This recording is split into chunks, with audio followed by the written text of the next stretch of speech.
우리나라 조선시대 4대 임금이 세종대왕입니다.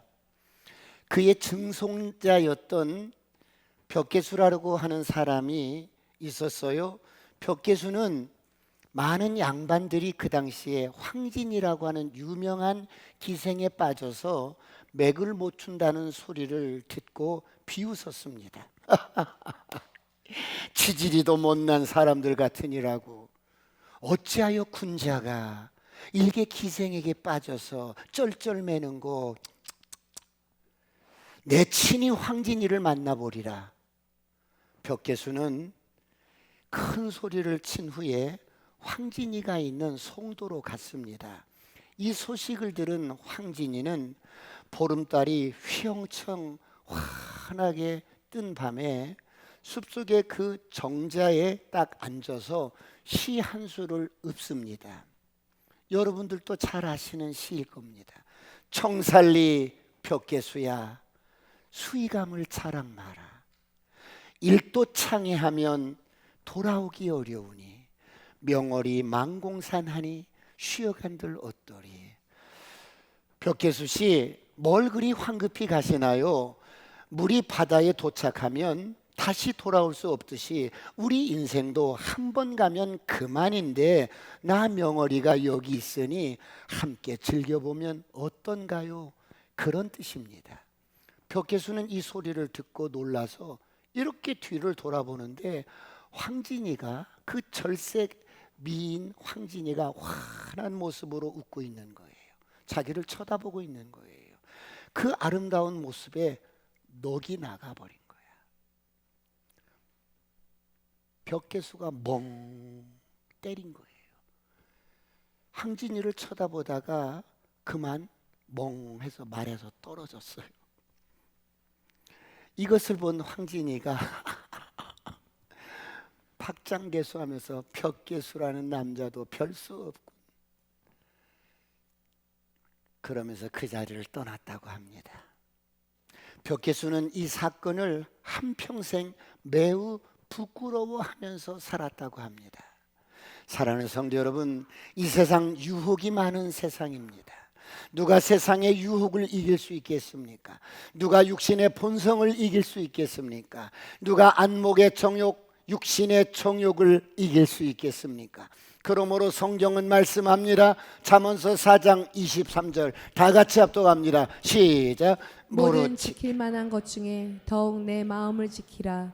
생명의 근원이 이에서 남이니라. 무릇 지킬 만한 것보다 너의 마음을 지키라. 생명의 근원이 이에서 남이니라.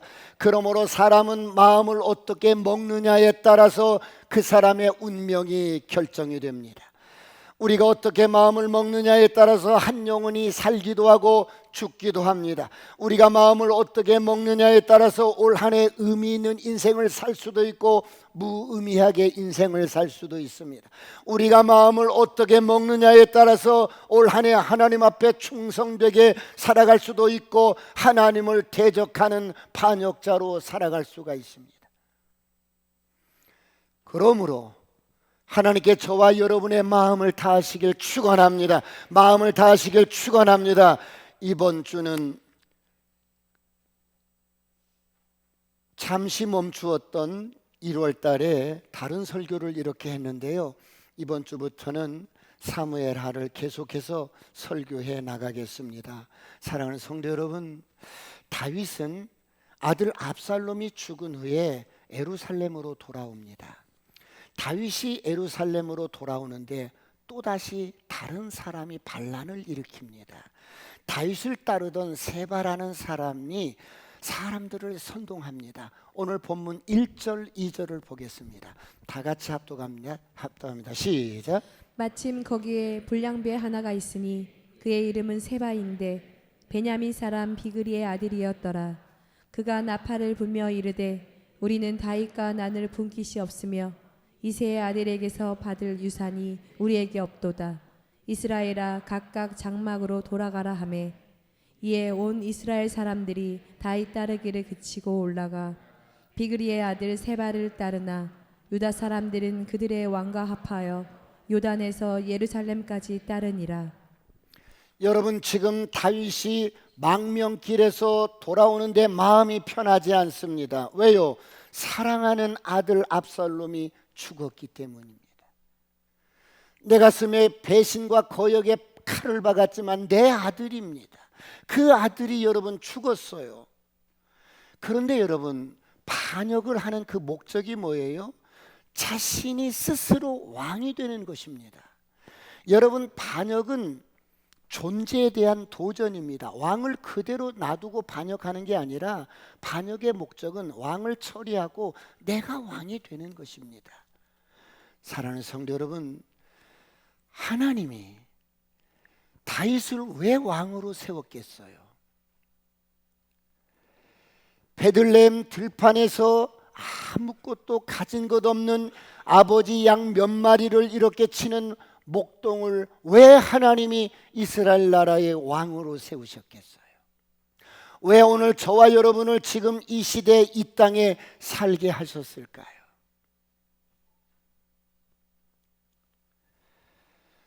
다윗을 왜 하나님이 이스라엘 나라의 왕으로 세우셨을까요? 첫 번째, 하나님의 뜻을 이루기 위해서 세웠어요.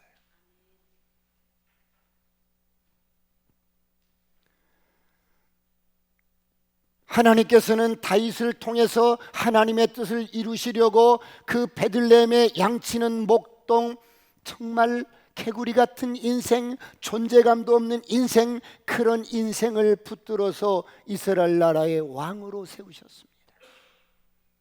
하늘에서 뜻이 이루어진 것 같이 땅에서도 아버지 뜻을 이루시려고 왕으로 세우셨어요. 그렇다면 하나님의 뜻이 무엇인데요?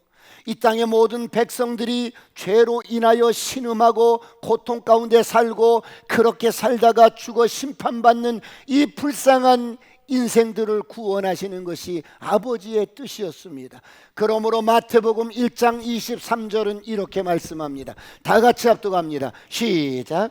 아들을 낳으리니 이름을 예수라 하라. 이는 그가 자기 백성을 그들의 죄에서 구원할 자이심이라 하니라. 아들을 낳으리니 이름을 예수라 하라. 이는 그가 자기 백성들을 저희 죄에서 구원할 자심이니라. 하나님의 뜻은 우리를 죄에서 구원하는 겁니다. 할렐루야. 이 구원을 위해서 그 아들 예수를 이 땅에 보내시는 것입니다. 그래서 하나님은 다윗의 혈통을 통해서 약속하신 그 예수를 이 땅에 보내시는 것입니다. 그러므로 다윗은 왕이지만 자기 생각대로 나라를 통치해서는 안 돼요. 내 마음대로 인생을 살아서는 안 돼요. 참된 왕이신 하나님의 음성을 듣고 하나님의 뜻대로 백성을 섬기며 나라를 통치해야 합니다. 하나님께서 통치하는 나라를 어떤 나라인가를 보여줘야 합니다. 그러므로 다윗은 이 세상의 왕들과는 다릅니다. 세상의 왕은 여러분, 내가 군림하고 내가 힘이 있고 내가 파워가 있어서 사람들을 무시하고 군림할 수 있지만 다윗은 그렇게 하면 안 된다는 거예요. 다윗은 왕으로 세웠지만 내가 아니라 하나님이 계시는 거예요. 할렐루야. 그러므로 다윗은 세상의 왕처럼 자기 마음대로 통치하는 것이 아닙니다. 하나님을 경외하면서 하나님의 말씀대로 공의와 정의가 나라를 통치할 수 있도록 하는 겁니다. 그러므로 이런 하나님의 나라를 위해 세운 다윗을 도전하는 것은 하나님께 도전하는 것이요, 하나님의 나라를 위해서 세운 다윗을 거역하는 것은 하나님의 나라에 대한 거역으로 하나님이 간주를 합니다. 사랑하는 성도 여러분, 교회가 많은 사람들에게 비난을 받고 발로 채입니다. 그런다 할지라도 저와 여러분은 교회를 비난해서는 안 돼요. 왜요? 교회를 무시해서는 안 돼요. 왜요? 하나님의 모든 관심이 교회에 있어요. 저 번듯한 건물에 있는 게 아니에요. 저 번듯한 건물은 100년이 되든 1000년이 되든 하나님의 역사를 이룰 수가 없어요. 그런데 비록 교회가 냄새나고 교회가 허물이 있고 죄인들이 모이는 곳이라 때로는 이런 사람 저런 사람 허물이 있을지라도 교회를 비난하지 말아야 할 이유는 이곳에서 한 인생이 생명이 거듭나는 것. 할렐루야. 이곳에서 하나님의 생명이 잉태되고 이곳에서 하나님의 생명이 태어나고 이곳에서 하나님의 자녀가 양육되고 성장하고 성숙되는 겁니다. 할렐루야. 그래서 교회는 예수님의 신부라고 합니다. 옆 사람과 인사합니다. 교회를 사랑할 것입니다.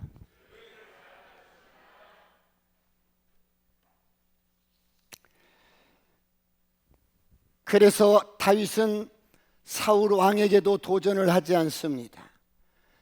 이런 하나님의 의도를 알았던 다윗은 사울 왕이 부족함에도 불구하고 때로는 정신이 들어왔다가 나갔다가 때로는 어때요? 악령에 잡혔다가 해방됐다가 이런 사울 왕이 때로는 수금을 타는 다윗을 향해서 창을 던지고 여러분 지명수배를 내려서 죽이겠다고 여러분 쫓아다닐 때도 다윗은 사울 왕에게 도전하지 않습니다. 오늘 이런 은혜가 있기를 축원합니다. 그런데 압살롬은 어떻습니까? 하나님이 세우신 왕이요 아버지인 다윗에게 도전을 합니다. 다윗의 가슴에 칼을 꽂습니다. 반역을 합니다. 다윗은 망명을 갔어요. 그곳에서 아들 압살롬이 요압의 칼에 죽임을 당하자 다윗은 크나큰 슬픔을 안고 예루살렘으로 돌아오는데 또다시 반역자가 여러분 나타나서 다윗을 괴롭힙니다. 누구예요? 세바라는 사람. 다윗은 또다시 이 세바가 반역함으로 다윗에게 또다시 고통을 안겨줍니다. 사랑하는 성도 여러분, 그런데 성경은 세바를 일컬어서 뭐라고 말을 합니까? 불량배라고 말합니다. 1절을 다 같이 다시 한번 합독합니다. 시작. 마침 거기에 불량배 하나가 있으니 그의 이름은 세바인데 베냐민 사람 비그리의 아들이었더라. 그가 나팔을 불며 이르되 우리는 다윗과 나눌 분깃이 없으며 이새의 아들에게서 받을 유산이 우리에게 없도다. 이스라엘아 각각 장막으로 돌아가라 하매. 성경은 세바를 일컬어서 불량배라고 합니다. 불량배는 건달이라는 뜻입니다. 하나님이 세우신 다윗 왕에게 도전하는 세바를 일컬어서 불량배라고 말을 합니다. 여러분 불량배는 히브리어로 벨리얄이라고 합니다. 여러분 성경에 벨리얄이라는 단어가 몇 번 나오는데 사무엘상 2장에 보면 흠니와 비느하스가 여러분 제사장으로서 여러분 성막에서 제사를 지내는데 이 제사를 짓밟습니다. 성막에 여러분 제물을 가지고 제사를 지내러 오는 사람들을 기만하고 성폭행하고 여러분 제물을 아주 하나님께 기름을 태워서 올리기도 전에 맛있는 부분들을 등심 쪽으로 그런 쪽으로 먼저 먹습니다. 이런 흠리와 비느하스를 성경은 불량배인 벨리얄이라고 해요. 그런가 하면 다윗이 광야 시절에 나발의 도움을 청하러 사람들을 보냅니다. 그러자 나발이 이렇게 듣고는 누구야? 요즘 주인으로부터 도망쳐서 떠돌아다니는 그런 사람들이 많은데 다윗이 누구야? 난 몰라. 거절을 합니다. 이렇게 완고하고 고집스러운 나발을 가리켜서 성경은 벨리얄이라고 합니다. 그런가 하면 다윗이 시글락에서 돌아와서 이렇게 보니까 시글락에서 임시 처소로서 이렇게 살고 있는 마을이 완전히 불에 타고 쑥밭이 됐어요. 보니까 아녀자들이 다 붙잡혀 갔어요. 그래서 하나님께 묻고 추격을 합니다.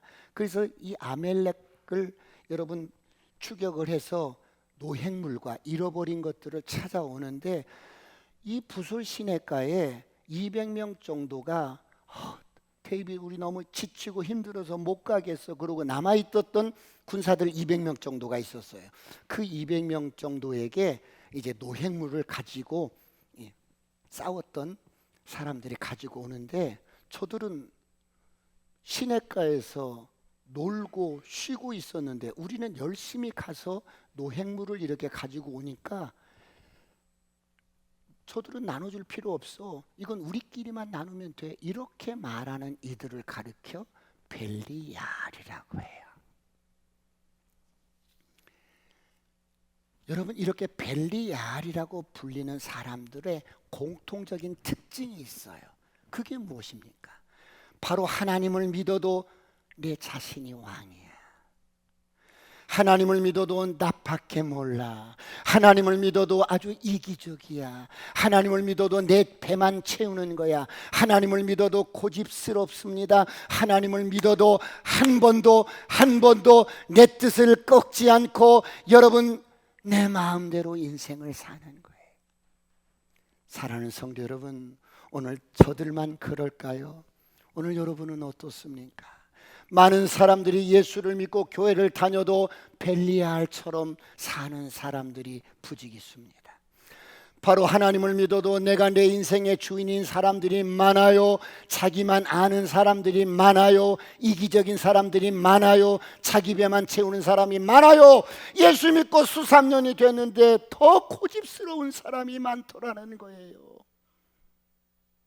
목사님 왜 저를 쳐다보고 그러세요? 저는 아니에요.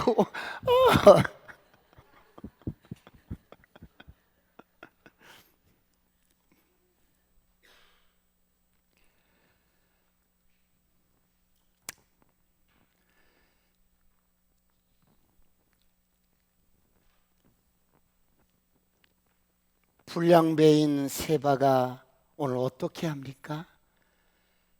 1절, 2절을 다시 한번 봅니다. 다시 시작.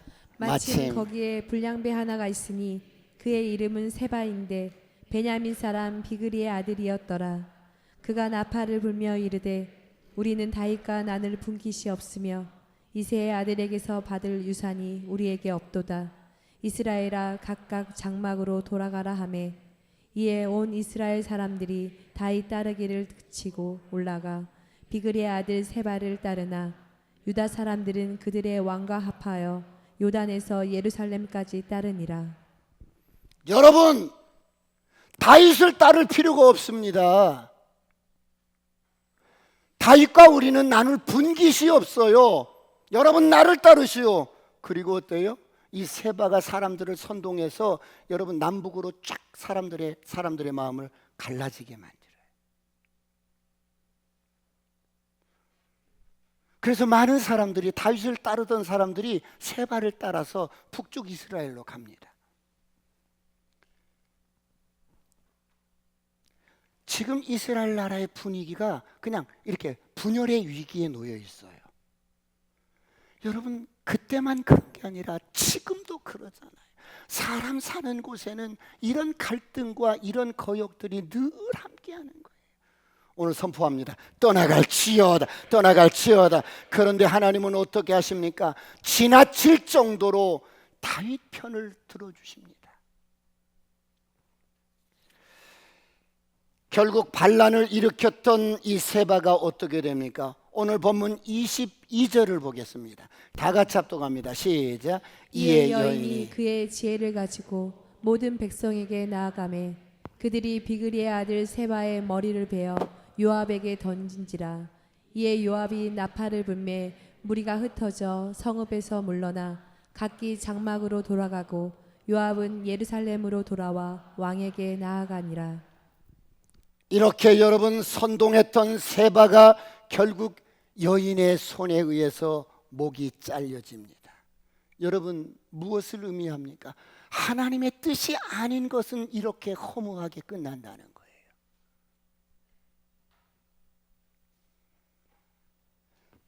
자기 뜻대로 사는 자들의 결론이 이렇다는 거예요.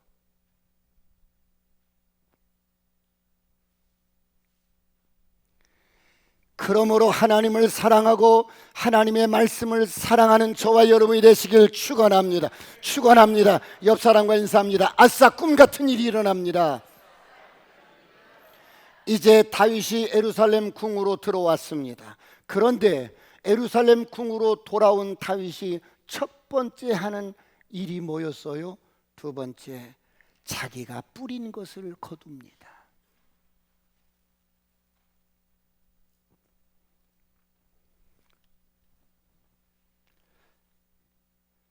오늘 본문 3절을 보겠습니다.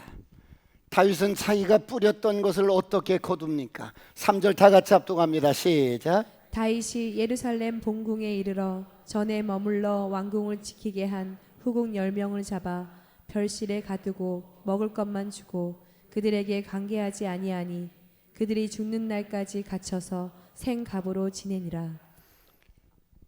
다윗은 후궁 10명을 별실에 가둡니다. 그리고 죽을 때까지 먹을 것만 넣어주도록 합니다. 왜요? 다윗 왕은 압살롬을 피해서 망명을 갈 때 궁을 지킬 후궁 10명만 남겨놓고 다윗은 망명을 떠났어요. 그런데 압살롬이 예루살렘에 입성했을 때 아히도벨이라는 책사가 압살롬에게 지시한 게 뭐였어요? 오늘 본문 사무엘하 16장 21절 22절을 봅니다. 21절 22절 다 같이 시작.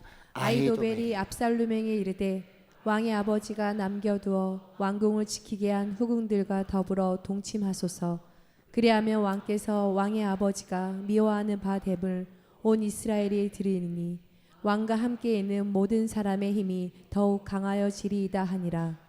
이에 사람들이 압살롬을 위하여 옥상에 장막을 치니 압살롬이 온 이스라엘 무리의 눈앞에서 그 아버지의 후궁들과 더불어 동침하니라.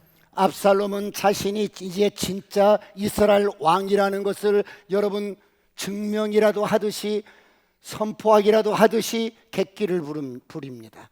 아버지의 아내 10명과 왕궁 옥상에서 성폭행을 합니다. 여러분, 왕이 되고 싶어서 눈이 먼 거예요. 권력에 눈이 멀었어요. 권력에만 눈이 멀까요? 돈에 눈이 멀어요. 압살롬을 보십시오. 아버지의 아내인 후궁들과 성폭행을 합니다. 그런데 압살롬이 전쟁에서 죽고 다시 다윗이 예루살렘에 돌아옵니다. 그런데 다윗이 어떻게 해요? 궁에 남아있던 성폭행을 당한 10명의 아내들에게 어떻게 합니까? 별실에 가둡니다. 여러분, 다윗이 왜 이럴까요?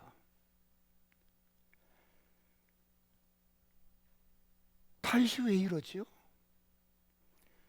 여러분, 지금 이들은 성폭행당한 10명의 다윗의 아내는 얼마나 여러분 울면서 자신의 신세를 한탄하면서 다윗이 돌아오기만을 기다렸을까요? 그렇죠? 그런데 다윗이 예루살렘에 도착해서 제일 먼저 하는 일이 뭐였어요? 이 성폭행당한 10명의 아내들을 가두는 거예요. 그들의 상처를 보듬어 주는 게 아니라, 그들을 위로해 주는 것이 아니라 별실에 가두고 죽을 때까지 먹을 것만 겨우 목숨만 부지하도록 합니다. 여러분, 이들이 성폭행 당한 것은 이들의 잘못인가요? 이들에게 어떤 책임을 물어서도 안 돼요. 그런데 다윗을 보세요. 어떻게 해요? 여봐라! 저들을 잡아서 가두어라! 왕이요, 저들을 어디다 가둘까? 별실에 가두어라. 햇빛을 보지 못하게 평생 그곳에서 나오지 못하도록. 그리고요, 먹을 것만 넣어주어라. 여러분, 다윗이 왜 이렇게 행동을 했을까요? 왜 다윗답지 않게 이런 행동을 했을까요? 아니, 성폭행을 당한 것이 그녀들의 잘못입니까? 그런데 왜 다윗은 10명의 아내들에게 화풀이라도 하듯이 별실에 가둬버릴까요? 왜 이렇게 아내들에게 모질게 학대하고 다룹니까? 다윗은 지금 그녀들이 스스로를 지켜내지 못했다고 책망하는 것일까요? 압살롬이라는 절대 권력 앞에서 아무런 힘도 없는 연약한 아내 10명이 무슨 수로 자기들을 지켜낼 수가 있겠습니까? 다윗 10명의 아내들이 힘을 모아서 압살롬에게 대항이라도 했어야만 했단 말입니까?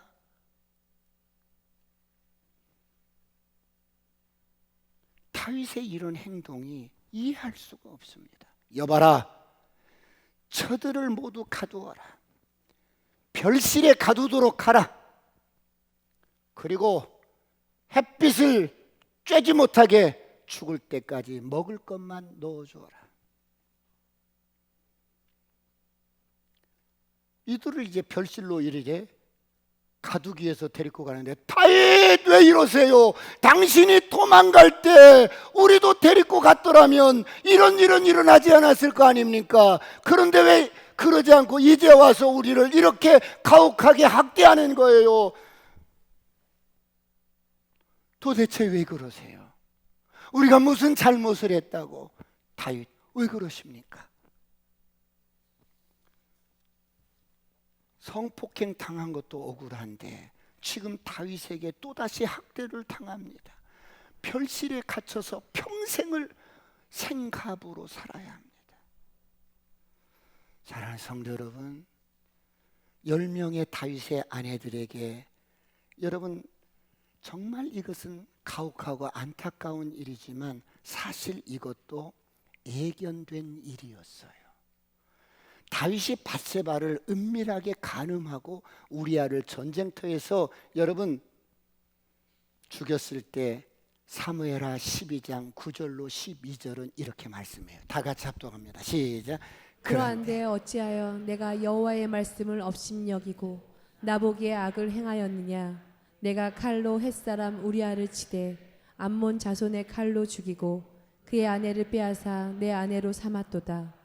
이제 내가 나를 업신여기고 햇사람 우리아의 아내를 빼앗아 내 아내로 삼았은즉 칼이 내 집에서 영원토록 떠나지 아니하리라 하셨고, 여호와께서 또 이와 같이 이르시기를 보라, 내가 너와 내 집에 재앙을 일으키고 내가 내 눈앞에서 내 아내를 빼앗아 내 이웃들에게 주리니 그 사람들이 내 아내들과 더불어 백주에 동침하리라. 너는 은밀히 행하였으나 나는 온 이스라엘 앞에서 백주의 이 일을 행하리라 하셨나이다 하니, 난 하리라. 내가 심은 대로 거두게 하리라. 너는 은밀하게 행했을지라도 나는 백주의 이 일을 행하리라. 난 하리라. 사랑하는 성도 여러분, 무엇을 말씀합니까? 사람은 심는 대로 거둔다는 거예요. 하나님께서는 이런 일이 일어날 것을 다 아셨어요. 그러므로 여러분, 다윗은 이 애언을 듣고 밧세바를 범하고 남편을 살인한 그 후에 나단 선지자로부터 이 애언을 듣고 항상 궁금했어요. 내 이웃이 누구지? 요압인가? 누굴까? 내 이웃이 누굴까? 그런데 그 이웃이 자신의 아들이었어요. 다윗은 아무도 모르게 밧세바를 취했지만 하나님은 대낮에 온 백성이 보는 앞에서 그렇게 할 것을 경고하셨던 것입니다. 그러므로 후궁 10명, 다윗의 아내에 이어 10명에 관한 죄는 압살롬이 지은 죄지만 이것은 사실 다윗이 심었던 죄였습니다. 압살롬이 지은 죄가 아니라 다윗이 자기가 심었던, 은밀하게 심었던 죄의 열매라는 것입니다. 그렇다면 사랑하는 성도 여러분, 저를 보세요. 여러분의 과거, 여러분의 현재, 여러분의 미래, 주님은 한눈에 보고 계시는 거예요. 여러분의 과거, 여러분의 현재, 여러분의 미래까지 주님은 한눈에 보고 계시는 거예요. 그러므로 좋은 것을 심으시길 축원합니다. 하나님의 말씀에 순종하며 사는 저와 여러분이 되시길 축원합니다. 다윗 왜 그래요? 우리가 무슨 잘못을 했다고? 우리는 이렇게 피해자입니다. 우리는 피해자라고요. 울면서 이들이 끌려가는데 다윗이 그 모습을 보면서 가슴을 치면서 고개를 꺾고 흐느낍니다.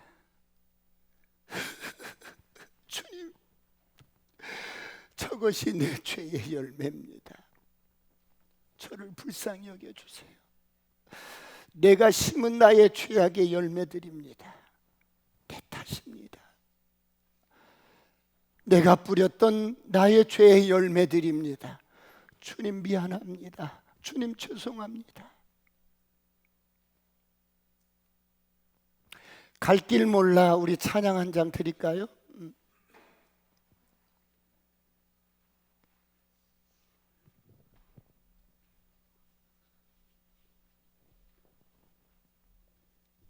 주와 함께 살겠네.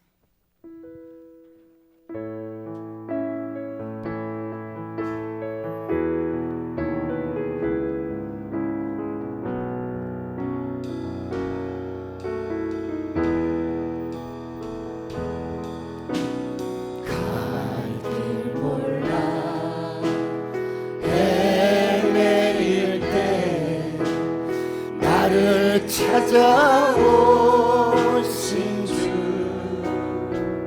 어둠 속에 방황할 때 내 손 잡아주신 주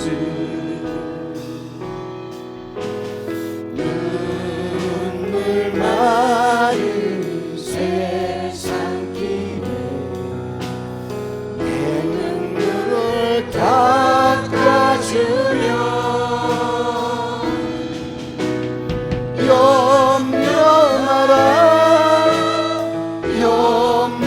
염려마라 내가 늘 달래시네. 내 십자가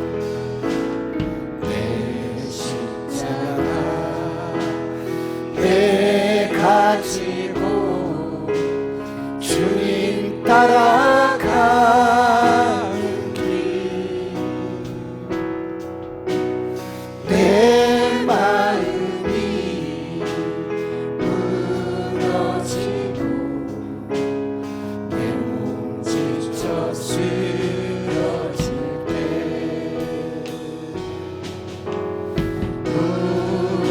무거운 짐 대신 지고 길동무가 되신 주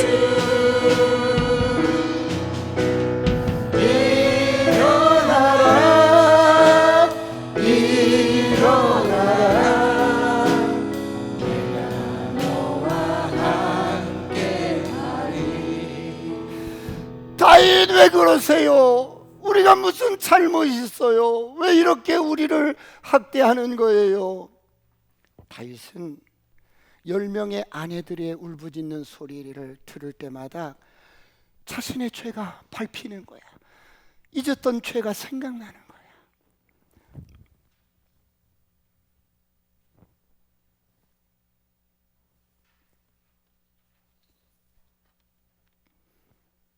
만약 이 10명의 아내들이 다른 사람에게 성폭행을 당했다고 한다면 다윗은 그들을 충분히 위로해 주었을 거예요. 따뜻하게 위로해 주었을 거예요. 아픈 마음의 상처를 어루만져 주었을 거예요. 그런데 지금 10명의 아내들은 아들에게 성폭행을 당한 거예요.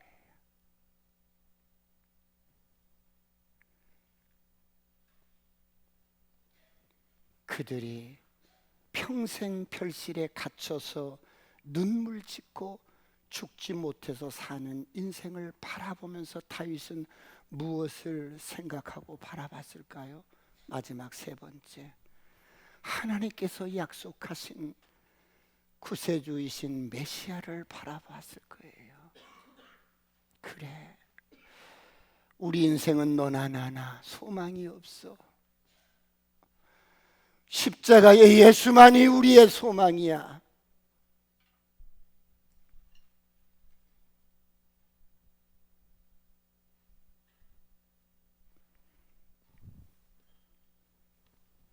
다윗이 이렇게 걸어가면, 다윗 꺼내주세요, 살려주세요, 우리는 죄가 없어요, 당신이 뿌린 죄의 열매예요, 당신의 죄의 결과를 보십시오. 당신은 은밀하게 하나님 앞에 심었던 죄의 열매들이 이것입니다. 10명의 후궁들의 상처가 그 증거였습니다. 사랑하는 성도 여러분, 그렇다면 오늘 다윗만 그럴까요? 오늘 저와 여러분은 어떻습니까? 목사님, 나는 법 없이도 사는 사람이에요. 난요, 진짜 법 없이 사는 사람이에요. 난 남한테 나는 상처도 주지 않았고, 저는요 나쁜 짓도 한 적이 없어요. 아, 그러시군요. 어린 애들은 전도를 하다 보면 무슨 죄가 있겠어요? 그들은 죄의 개념도 몰라요. 그러면 난 죄 없어요, 난 죄 몰라요, 난 죄가 뭔지도 몰라요. 그러면 그래, 너 동생이 있어? 그러면 있어요. 너 동생 미워해 본 적이 있어? 그러면 까마득하다, 있어. 동생이 죽어버렸으면 좋겠어요, 그런 생각도 해본 적이 있대. 그래, 그게 죄야. 이렇게 죄를 가르쳐 주거든요. 근데 여러분, 저를 보세요. 죄를 지어서만 죄가 아니라 사람은 태어나면서부터 죄인으로 태어나는 거예요. 죄인으로 태어나는 거예요. 저나 여러분이 본질적으로 죄인으로 태어나는 거예요. 그러므로 로마서 3장 23절은 이렇게 말씀합니다. 다 같이 합독합니다. 시작. 모든 사람이 죄를 범하였음에 하나님의 영광에 이르지 못하더니. 모든 사람이, 유럽 사람이나 한국 사람이나 미국 사람이나 한국 사람이나 아프리카 사람이나 어느 사람이나 할 것 없이 모든 부정모혈로 태어난 모든 사람은 죄인이다. 죄를 지어서 죄인이 아니라 태어나면서부터 죄인이라는 거예요. 그래서 우리는 어떤 환경과 어떤 상황이 주어지면 우리가 죄인이라는 이 본성 때문에 죄가 발현이 되는 거예요. 어떤 사람은 행위적인 죄를 내가 안 지었기 때문에 난 죄인이 아니라고 부득불 우깁니다. 어떤 사람은 시기하고 질투하고 미워하고 이런 차원의 죄를 고백하는 사람이 있어요. 그런데 내가 십자가 앞에 서보니, 내가 정말 십자가 앞에 서보니 머리끝부터 발끝까지 선한 것은 없는 거야. 호흡마저도 주여, 내가 죄인이군요, 나를 용서해 주옵소서. 본질적으로 주님의 십자가의 은혜가 아니면 나는 소망이 없습니다. 이런 나를 위해서 십자가에서 주님이 죽으셨군요. 그리고 나를 구원하셨군요. 그러므로 예수님의 보혈은 저와 여러분을 모든 죄에서 구원하셨습니다. 할렐루야. 예수님의 보혈은 사단의 손에서 우리를 구원하셨습니다. 할렐루야. 예수님의 보혈은 과거의 나의 죽은 행실에서 나를 해방시켜 주었습니다. 예수님의 보혈은 죄의식에서 해방시켜 주었어요. 예수님의 보혈은 죄책으로부터 해방시켜 주었어요. 그러므로 예수님의 보혈은 저와 여러분이 일생을 살아가는 데 능력입니다. 사랑하는 성도 여러분, 예수님의 보혈의 피는 굳게 닫혀있던 문을 세 가지를 열어줍니다. 첫 번째는 예수님의 보혈의 피는 은혜의 문을 열어버려. 굳게 닫혀있던 하늘 문을 열어요. 이렇게 은혜의 문을 열어주시는 거예요. 그래서 보혈의 피가 있는 곳에는 하나님의 은혜가 쏟아지는 거예요. 보혈의 피가 있는 곳에는 하나님의 은혜가 쏟아집니다. 오늘 이런 은혜가 있기를 축원합니다. 그런가 하면 두 번째는 예수님의 보혈의 피는 천국의 문을 열어 구원의 문을 열어버리는 거야. 예수님의 보혈의 피가 아니면 천국에 들어갈 자가 없는 거예요.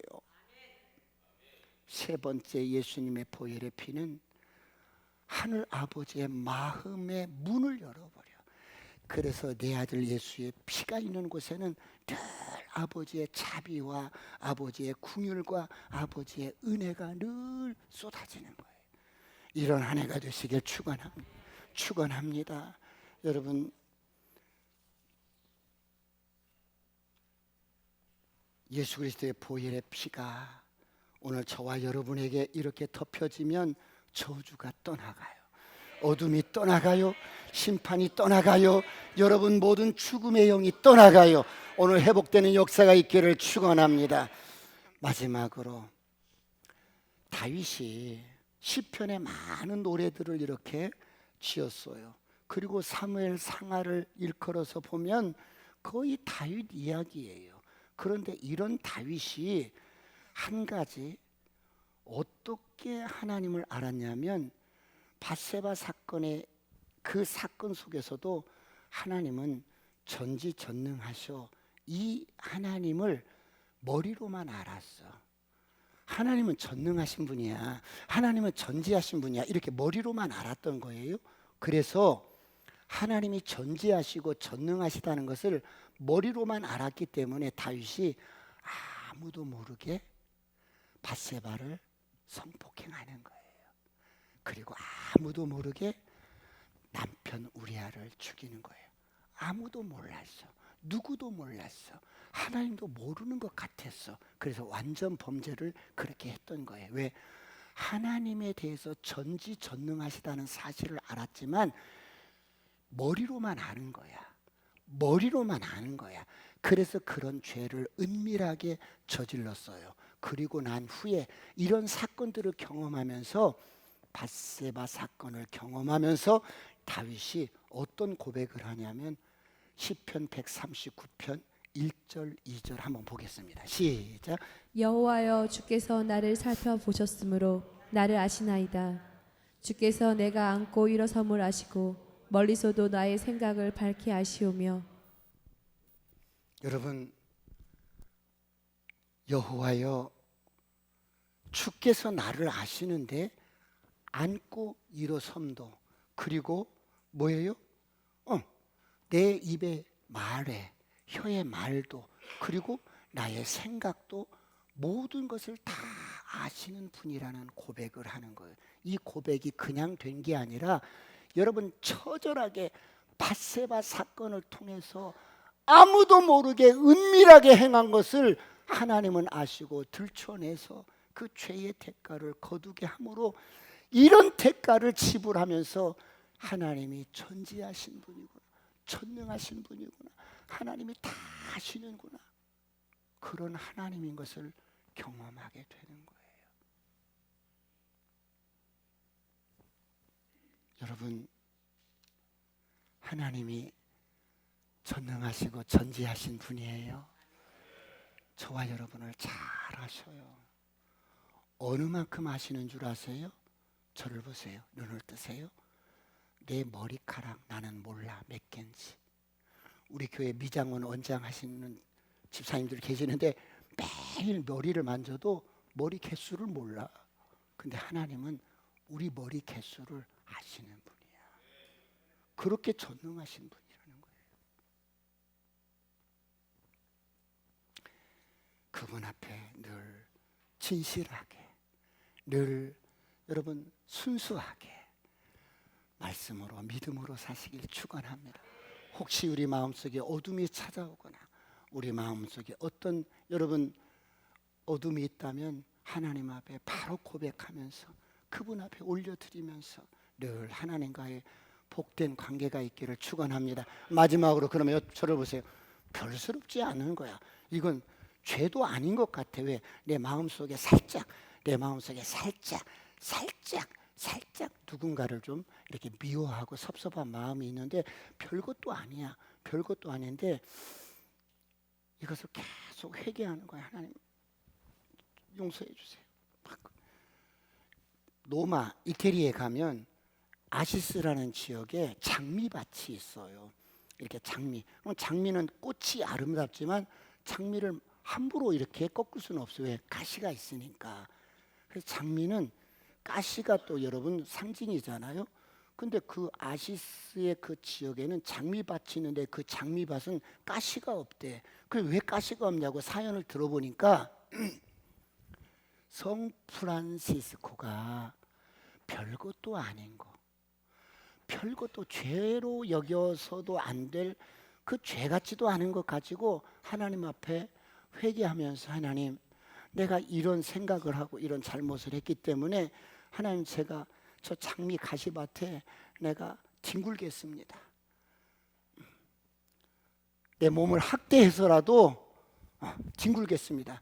그래서 성 프란시스코가 장미밭에 몸을 던져서 뒹구는데 하나님이 보시니까 이거 안 되겠거든. 저건 죄도 아니야. 하나님 보시기에 저건 죄도 아닌데 저렇게 프란시스코가 그 죄도 아닌 것 가지고 하나님 앞에 회개하고 그러면서 자기 몸을 학대한다고 장미 가시밭에 몸을 던지니까 하나님 보시기에 아이고 이걸 어떡하지 하다가 여봐라 천사야 너 빨리 가서 저 장미밭에 가시를 다 없애라.